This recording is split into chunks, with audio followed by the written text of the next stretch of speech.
हरे कृष्णा, राधे राधे। आप सभी का गीता क्लास में बहुत बहुत स्वागत है। ओम अज्ञानतिमिरान्धस्य ज्ञानाञ्जनशलाकया चक्षुरुन्मिलितं येन तस्मै श्रीगुरुवे नमः। गुरुवे गौरचन्द्राय राधिकायै सदालय कृष्णाय कृष्णभक्ताय तद्भक्ताय नमो नमः। नमो विष्णुपादाय कृष्णपृष्ठाय भूतले श्रीमद्भक्तिवेदान्त नारायणीति नामिने श्रीकृष्णलीला कथने सुदाक्षम् औदार्ये माधुर्ये गुणनिक्षिप्तं वरं वरेण्यं पुरुषं महन्तं नारायणं तं शिरसा नमामि। श्रीचैतन्यमनोभीष्टं स्थापितं येन भूतले स्वयं रूपे कदा मह्यं ददाति स्वपदान्तिकम्। आजानुलम्बितभुजो कनकावदातु संकीर्तनाय कपित्रो कमलायताक्षो विशाम्बरो द्विजवरो धरं पालो वन्दे जगत्प्रियकरो करुणावतारो। नमो महावदन्याय कृष्णप्रेमप्रदायते कृष्णाय कृष्णचैतन्यनाम्ने गौरद्विषये नमः।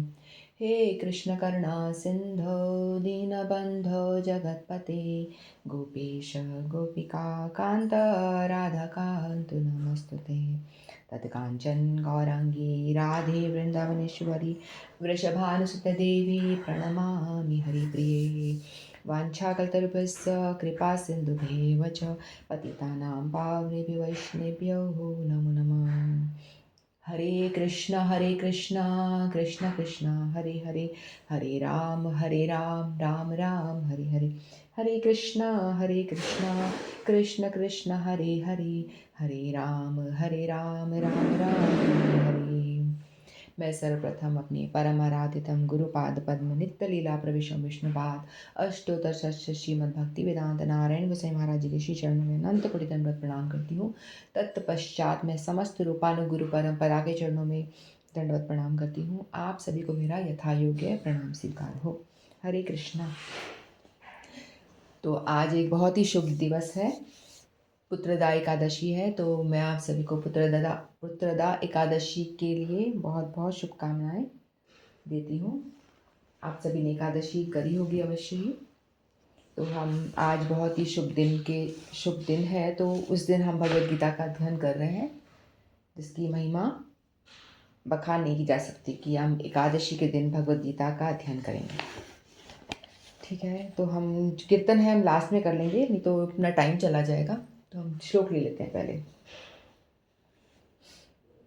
ठीक है, तो हम सभी श्रीमद् भगवद गीता का अध्ययन कर रहे हैं और हम पंचम अध्याय में हैं। तो पंचम अध्याय में पहले भगवान ने नहीं, अर्जुन के मन में जो शंका उठी, अर्जुन ने पूछा था कि आप मुझसे कहते हैं, पहले आप मुझसे कर्म त्यागने के लिए कहते हैं और फिर भक्ति पूर्वक कर्म करने का आदेश देते हैं। तो मुझे बताइए, निश्चित तौर पे मुझे बताइए कि मैं क्या करूं, मेरे लिए क्या श्रेष्ठ है। तो ये अर्जुन का प्रश्न था, तो जिसका उत्तर भगवान कई श्लोकों में देंगे, 2-3 श्लोकों में भगवान देते हैं। तो भगवान ने दूसरे श्लोक में बताया था कि कर्म का परित्याग तथा भक्तिमय कर्म दोनों ही उत्तम है, किंतु इन दोनों में से कर्म के परित्याग से भक्ति युक्त कर्म श्रेष्ठ है। जो भक्ति युक्त कर्म जो है वो श्रेष्ठ है, भगवान ने बताया। फिर अब तीसरे श्लोक में देखते हैं भगवान क्या कहते हैं। ज्ञेय स नित्य सन्यासी यो न देष्टि न कांक्षति निर्द्वंदो हि महाभावो सुखम बंधात् प्रमुच्यते। ज्ञेय च नित्य सन्यासी यो न देष्टि न कांक्षति निर्द्वंदो हि महाभावो सुखम बंधात् प्रमुच्यते। तो श्री भगवान यहाँ कह रहे हैं, जो पुरुष न तो कर्म फलों से घृणा करता है, न कर्म फल की इच्छा करता है, वह नित्य सन्यासी जाना जाता है। हे महाभाव अर्जुन, ऐसा मनुष्य समस्त द्वंद्वों से रहित होकर भव बंधन को पार कर पूर्णतया मुक्त हो जाता है। ठीक है, तो पूर्णतया कृष्ण भावना भावित पुरुष नित्य सन्यासी है, क्योंकि वह अपने कर्म फल से न तो घृणा करता है, न ही उसकी आकांक्षा करता है। ऐसा सन्यासी भगवान की दिव्य प्रेमा भक्ति के परायण होकर पूर्ण ज्ञानी होता है, क्योंकि वह कृष्ण के साथ अपनी स्वाभाविक स्थिति को जानता है। तो भगवान यहाँ बता रहे हैं कि वही व्यक्ति जो भक्त है, सन्यासी व्यक्ति वही माना जाएगा जो यानी जो काम करता है, अपना जो काम करता है उसमें 100% देता है, 100% देता है, लेकिन वो अपने रिजल्ट की कोई आशंका नहीं करता। उसे ये नहीं है कि मुझे जो मिलेगा, भगवान जो मुझे देंगे उसमें वो संतुष्ट रहता है।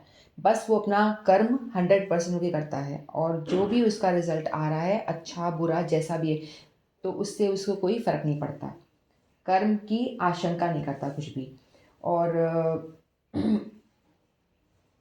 उसे कोई राग और द्वेष भी नहीं होता किसी चीज़ से। कुछ अच्छे फल से राग हो या बुरे से द्वेष हो, जो भी उसके लाइफ में आ रहा है, अच्छा बुरा जो भी कुछ आ रहा है, वो उसको आराम से सहता है। उसे उससे फ़र्क नहीं पड़ता। जो भी आ रहा है भगवान ने दिया है, मेरे लिए सही होगा। जो बुरा आ रहा है मेरे कर्मों के हिसाब से आ रहा है, अच्छा आ रहा है वो भी मेरे कर्मों के हिसाब से आ रहा है। तो उससे उससे भी कोई मतलब नहीं है। राग और द्वेष नहीं करता किसी भी कर्म फल से। और कर्म फल जो आ रहा है उसको पता है अपना स्वरूप क्या है, कि जीवेर स्वरूप है कृष्णेर नित्यदास, कि उसको ये अच्छी तरह से उसको अनुभूति है कि भगवान ही है जो है, वो पूर्ण है और वो अंश है, भगवान का अंश है। भगवान पूर्ण और वो उनका अंश है। तो जो मेरा मालिक करेगा मेरे लिए वो सही है। तो इस तरह से उसकी अनुभूति होती है। मैं दास हूँ, भगवान बॉस हैं, भगवान मालिक हैं, तो जो भगवान करेंगे वो मेरे लिए सही होगा। तो उस चीज़ में वो संतुष्ट रहता है, उसे फ़र्क नहीं पड़ता कोई भी रिजल्ट आए। तो न राग से उसको फ़र्क पड़ता है, ना द्वेष करता है, ना राग करता है। और वह भली भांति जानता है कि कृष्ण पूर्ण अंशी है और वह स्वयं अंश मात्र है। ऐसा ज्ञान पूर्ण ज्ञान होता है क्योंकि वह गुणात्मक तथा सकारात्मक रूप से सही है। कृष्ण तादात्म्य की भावना भ्रांत है क्योंकि अंश अंशी के तुल्य नहीं हो सकता। यह ज्ञान की एकता गुणों की है कि गुणों की मात्रा की सही दिव्य ज्ञान है, जिससे मनुष्य अपने आप में पूर्ण बनता है, जिससे न तो किसी वस्तु की आकांक्षा है न किसी का शोक। उसके मन में किसी प्रकार का छल कपट नहीं रहता क्योंकि वह तो कुछ भी करता है कृष्ण के लिए करता है। सब प्रकार छल कपट से रहित होकर वह इस भौतिक जगत में मुक्त हो जाता है। तो वो हर तरह से मुक्त है। जो भी कुछ करता है भगवान की प्रसन्नता के लिए करता है। वो डिवोटी है ना। डिवोटी वही होता है जो भगवान के लिए हर काम करता है, वो अपने लिए कुछ भी नहीं करता है। तो यहाँ बताया जैसे पिता होता है, तो पिता और पुत्र है। जो बेटा होता है उसमें पिता के कुछ गुण होते ही है ना। कभी वो पिता जैसा दिखता है, या पिता की तरह उसका जो काम करने का स्वभाव होता है वो पिता जैसा होता है। कुछ ना कुछ गुण उसमें होते हैं, है ना। तो हम ये मान सकते हैं कि ये बेटा है, ये बाप है। लेकिन बेटे को हम बाप तो नहीं बोल सकते ना। हम ये नहीं कह सकते, चाहे वो उनकी सिमिलैरिटी, उनके अंदर गुणों में कुछ ना कुछ समानता होगी, लेकिन तो भी बेटे को बेटा ही कहा जाएगा, उसको बाप नहीं कह सकते, है ना। दोनों में ये हम बेटे को बाप नहीं कह सकते। जैसे कि समुद्र है और समुद्र की एक बूंद है। जो उसकी बूंद है, बूंद में हम देखते हैं उसको, हम टेस्ट करते हैं तो वो नमकीन लगता है। पानी को भी हम समुद्र के पानी को पिएंगे, बूंद एक छोटी सी बूंद को पिएंगे तो भी वो सॉल्टी नमकीन लगेगा। तो हम ये कह सकते हैं कि जो गुण है सेम है। बूंद में जो गुण है वो बिल्कुल सेम वैसा ही है जो समुद्र के पानी में है। लेकिन हम जब भी क्वांटिटी देखते हैं, यदि उसको हम तुलना करते हैं, पानी समुद्र में कितना सारा है और बूंद में कितना है, तो वो तो बहुत ही डिफरेंट है ना, भिन्न है। जो बूंद है वो तो अंश मात्र है, बिल्कुल छोटा सा अणु। और समुद्र तो बहुत विशाल है, विभु है। समुद्र विभु है और वो है अंश मात्र। ठीक है। तो बूंद, हम जीवात्मा और जीव में वही अंतर है। जो जीवात्मा है वो अंश मात्र है, अणु है, और भगवान है वो समुद्र के समान विशाल है, वो है विभु। ठीक है। तो ये अंतर है आत्मा में और परमात्मा में। हालांकि उनके गुण जो है वो सेम है। गुण जो है वो आत्मा में और परमात्मा में एक ही है। तो जिसको ये रियलाइजेशन होता है वही भगवान का डिवोटी बन सकता है और वही भगवान की सेवा में लग सकता है ठीक से। और वो ना राग और द्वेष, भगवान जो देंगे उसमें वो प्रसन्न रहेगा, उसे कोई फर्क नहीं पड़ेगा। कृष्ण सच्चिदानंदमय विग्रह है, हमेशा इटर्नल है, हमेशा रहने वाले हैं। ठीक है। तो इस तरह से जो व्यक्ति डिवोशनल सर्विस में, भगवान की भक्ति में लगा हुआ है। हमें ऐसे देखते हैं ना कि लोग बोलते हैं कि वो व्यक्ति मुक्ति प्राप्त कर गया, यानी हमें तो ये लगता है कि व्यक्ति मर गया है इसलिए उसको मुक्ति मिल गई है। लेकिन मुक्ति का मतलब यही नहीं है। व्यक्ति जीवित रह कर के भी मुक्त हो सकता है। मुक्त अवस्था इस संसार में है वो, लेकिन तो हम सोचेंगे वो कैसे मुक्त हो गया। वो मुक्त इसलिए हो गया क्योंकि वो अपने जो संसार में जो जकड़े हुए जंजाल है, उसके जो भी कार्यकलाप वो करता है वो उनमें अटैच नहीं होता, उससे डिटैच होके काम करता है। यानी वो हमें दिखता है काम करता हुआ दिख रहा है, काम तो वो कर रहा है, लेकिन वो सब काम भगवान के लिए कर रहा है, तो वो मुक्त प्रायी है। हम उसको मुक्त ही कहेंगे, मुक्त ही समझना चाहिए, क्योंकि वो संसारिक कार्यकलापों से जुड़ा हुआ नहीं है ना। वो काम करता हुआ दिख रहा है, लेकिन वो भगवान के लिए करता है, तो वो मुक्त जैसा ही है। उस चीज़ में वो आसक्ति रहित होकर काम कर रहा है, इसीलिए उसको जीते जी मुक्ति प्राप्त हो जाती है। जीवित अवस्था में ही मुक्ति प्राप्त हो जाती है। ठीक है, यानी जिस जिस अवस्था में हम डिवोशन यानी भक्ति युक्त कार्य करते रहेंगे, उतनी ही अवस्था में उतना ही हम संसार से डिटैचमेंट हमारा होता जाता है। तो इसे कहते हैं मुक्त अवस्था। तो हम दूसरा लेते हैं श्लोक। सांख्ययोगो पृथक् बालः प्रवदन्ति न पंडिताः एकं प्याश्चित् सम्यग् उभयोर्विन्दते फलम्। सांख्ययोगो पृथक् बालः प्रवदन्ति न पंडिताः एकं प्याश्चित् सम्यग् उभयोर्विन्दते फलम्। तो भगवान यह बता रहे हैं, अज्ञानी ही पृथक बाला का मतलब होता है जो अज्ञानी है। अज्ञानी ही भक्ति कर्म योग को भौतिक जगत की विश्लेषणात्मक अध्ययन सांख्य से भिन्न कहते हैं। जो वस्तुतः ज्ञानी है वे कहते हैं कि जो इनमें से किसी भी एक मार्ग की भलीभांति अनुसरण करता है, वह दोनों के फल प्राप्त कर लेता है। तो यहाँ बताया भौतिक जगत की विश्लेषणात्मक अध्ययन, भौतिक जगत का विश्लेषणात्मक अध्ययन यानी सांख्य यानी ज्ञान मार्ग का उद्देश्य आत्मा को प्राप्त करना है। उसका उद्देश्य आत्मा को प्राप्त करना है। भौतिक जगत की आत्मा विष्णु या परमात्मा है। भगवान की भक्ति अर्थात परमात्मा की सेवा। एक विधि से वृक्ष की जड़ खोजी जाती है और दूसरी विधि से उसको सींचा जाता है। सांख्य दर्शन वास्तविक छात्र जगत के मूल अर्थात विष्णु को ढूंढता है, फिर पूर्ण ज्ञान समेत उसमें अपने को भगवान की सेवा में लगा देता है। अतः मूल इन दोनों में कोई भेद नहीं है, क्योंकि दोनों का उद्देश्य विष्णु की प्राप्ति है। जो लोग चरम उद्देश्य को नहीं जानते वे ही कहते हैं कि सांख्य और कर्मयोग एक नहीं है, किंतु जो विद्वान है वह जानता है कि दोनों भिन्न विधियों का उद्देश्य एक है। तो यहाँ पे बताया भगवान ने कि दो विधि के बारे में बताया, एक सांख्य योग और एक कर्म योग।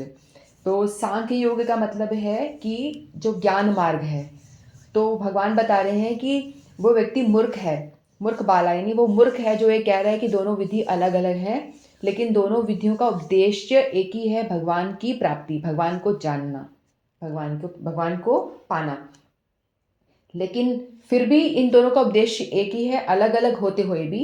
लेकिन इसमें दोनों में भेद ही ये है कि जो सांख्य मार्ग का अवलंबन करता है, जो सांख्य मार्ग को जो पालन करता है, वो पहले क्या करता है, वो उसके अंदर जिज्ञासा होती है। वो देखता है कि मैं शरीर हूँ और ये शरीर कैसे बना हुआ है, कि कैसे चल रहा है ये शरीर, ये मर जाता है फिर ये पड़ा रह जाता है, फिर आत्मा क्या चीज़ है, ये कहाँ जाती है। तो ऐसे ऐसे क्वेश्चंस उसके अंदर आते हैं, वो उसके बारे में जिज्ञासा करता है। फिर वो देखता है कि सामान्य सा एक एरोप्लेन समझ लीजिए, कोई भी एक चीज़ है, उसके पीछे किसी का दिमाग लगता है ना। मान लो एक एरोप्लेन है, उसको बनाने वाला कोई होगा, किसी ने उसके बारे में खोज करी है ना। फिर उसके मानी इंसान का मस्तिष्क उसके पीछे है। कोई भी वस्तु, कोई भी मशीनरी जो बनाई जाती है इस प्राकृतिक जगत में, उसके पीछे भगवान किसी व्यक्ति का मस्तिष्क काम करता है, तब जाके वो बनती है।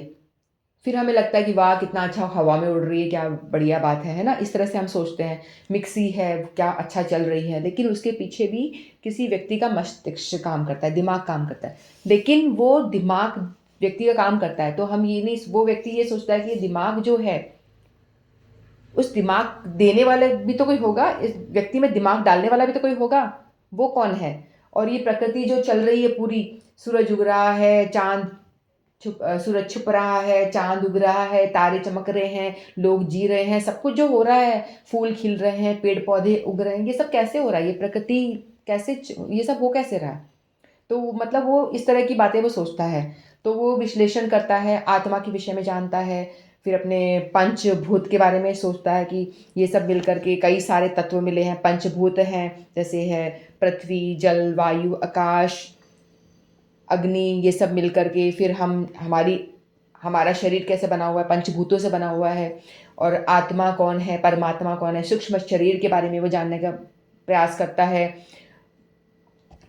यानी 26 एलिमेंट्स के बारे में जानता है। हम लोग जैसे हमारा सूक्ष्म शरीर है और हमारी जैसे इंद्रियां हैं, उनके विषय में वो स्टडी करता है ना? फिर इंद्रिय विषयों के बारे में वो जानने का प्रयास करता है। इंद्रिय विषय जैसे आँख, नाक, कान, त्वचा, जिह्वा, फिर उनके विषय में जानने की प्रयास करता है। फिर बाद में हमारा सूक्ष्म शरीर किससे बना हुआ है? मन, बुद्धि और अहंकार। 2 शरीर है ना हमारा, एक स्थूल शरीर है और जो हमें ग्रॉस बॉडी हमें दिखती है, और सूक्ष्म शरीर जो हमें दिखता नहीं है, मन, बुद्धि, अहंकार, जो हमारा प्रोसेसिंग यूनिट कह लो, जो अंदर है, जिसको हम टच नहीं कर सकते, छू नहीं सकते, है ना? वो तब इन सब का विश्लेषण करके निष्कर्ष पे आता है वो कि अरे हाँ, हाँ, परमात्मा है।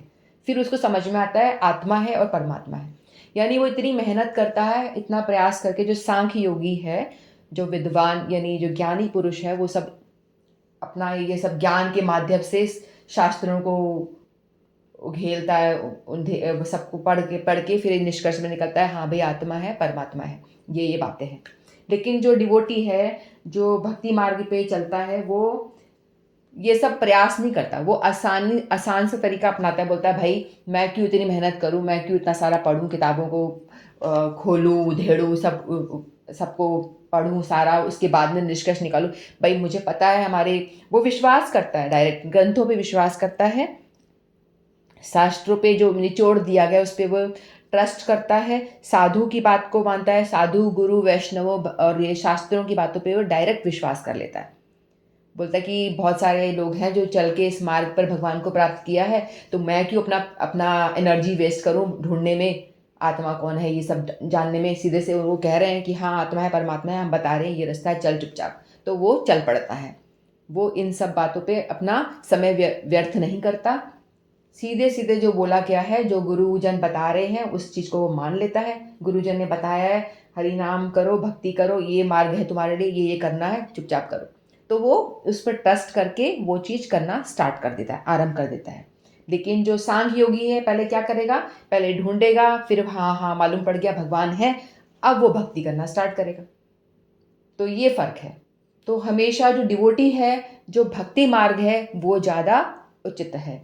ज्ञान मार्ग से ज़्यादा उचित कौन सा मार्ग हुआ? भक्ति मार्ग हुआ, क्योंकि उसमें वो ढूँढने-वूढने का प्रयास नहीं करा, कुछ भी उसने ये सब नहीं करा, सीधे से पालन करा, भक्ति योग पे चलना शुरू कर दिया उसने। ठीक है? तो ये मार्ग हुआ। तो यहाँ भगवान ने बताया, दोनों में तर्क दे के बताया, दोनों ही उचित हैं, दोनों ही कर सकते हैं, दोनों का उद्देश्य भगवान की प्राप्ति है, लेकिन बेटर है भक्ति मार्ग, ये बताया। फिर एक और श्लोक ले लेते हैं हम, पांचवा श्लोक। यत्सांख्ये प्राप्यते स्थानं तथो गैरपि गम्यते, एकं सांख्यं च योगं च यः पश्यति स पश्यति। यत्सांख्ये प्राप्यते स्थानं तथो गैरपि गम्यते, एक सांख्यं च योग्यं च यः पश्यति च पश्यति।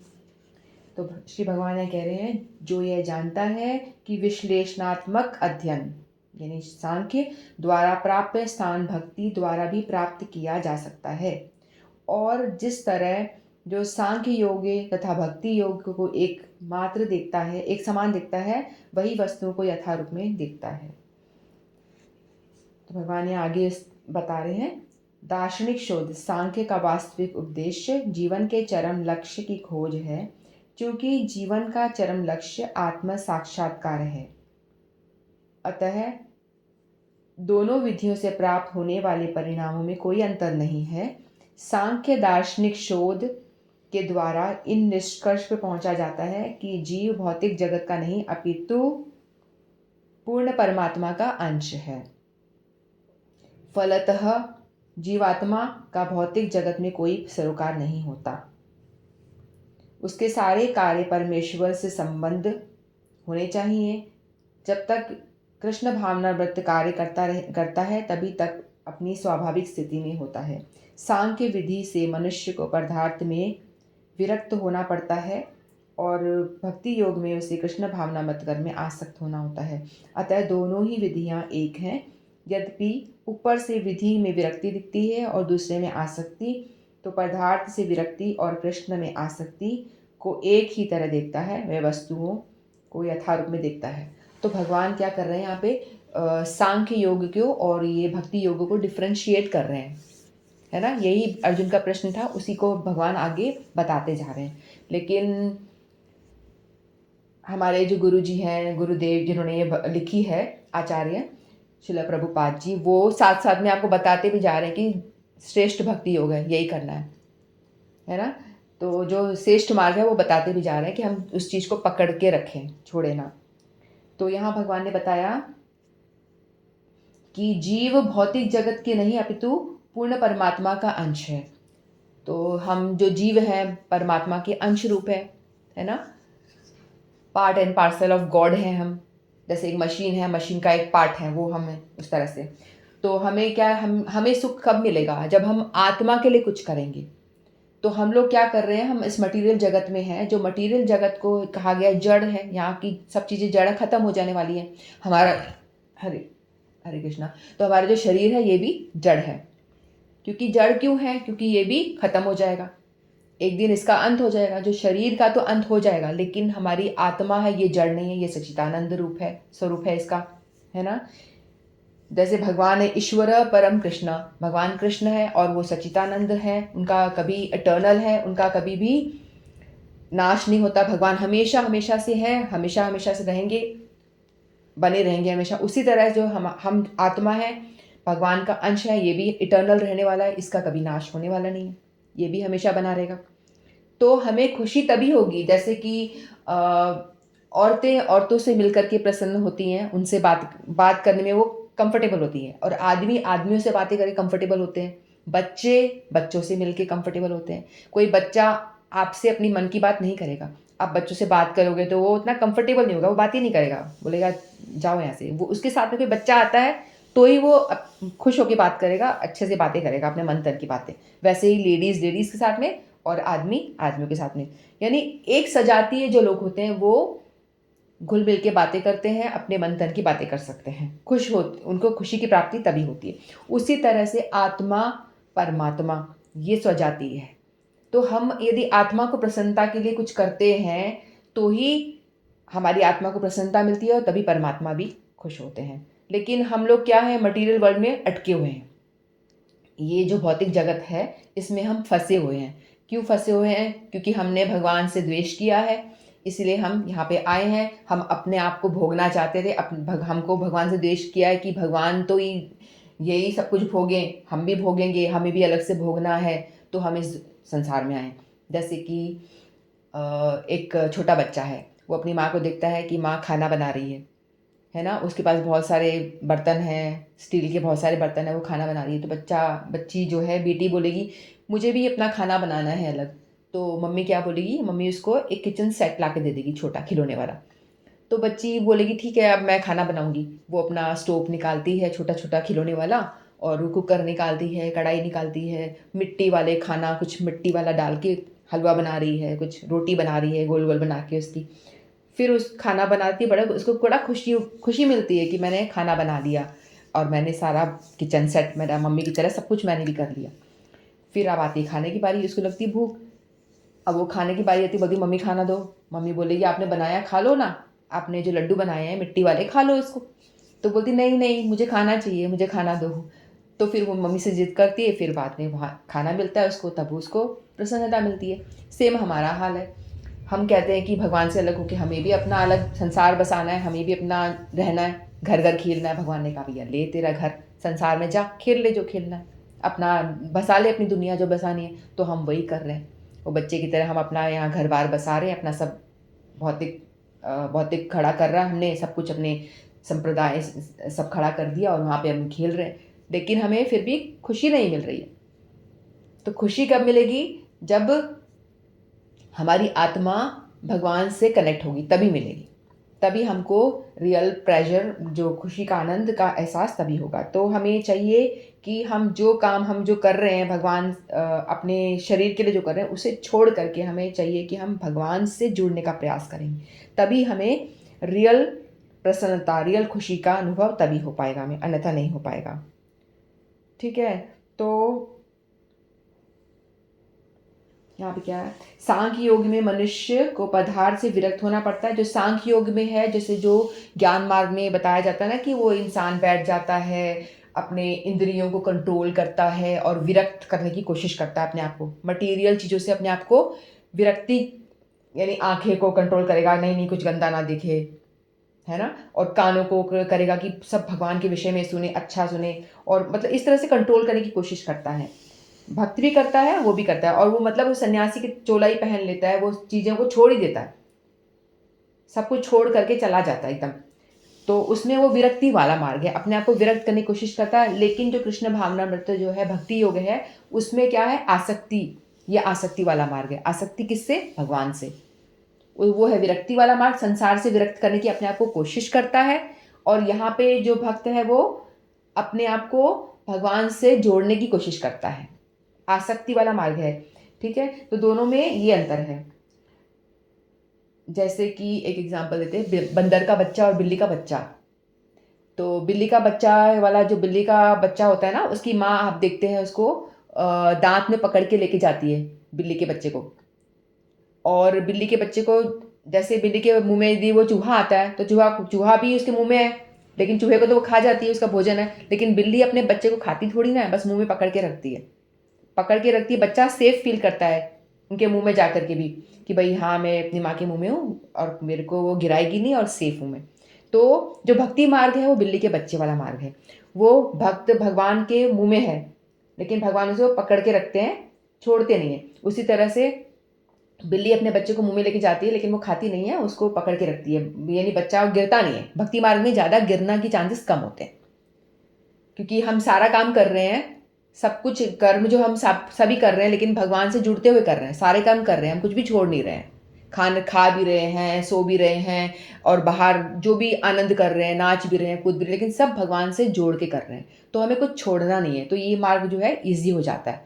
जो हम कर्म कर रहे हैं वही कर रहे हैं, बस भगवान को बीच में जोड़ रहे हैं। खाना बना रहे हैं, भगवान को जोड़ के, भगवान को खिला के फिर खुद खा रहे हैं।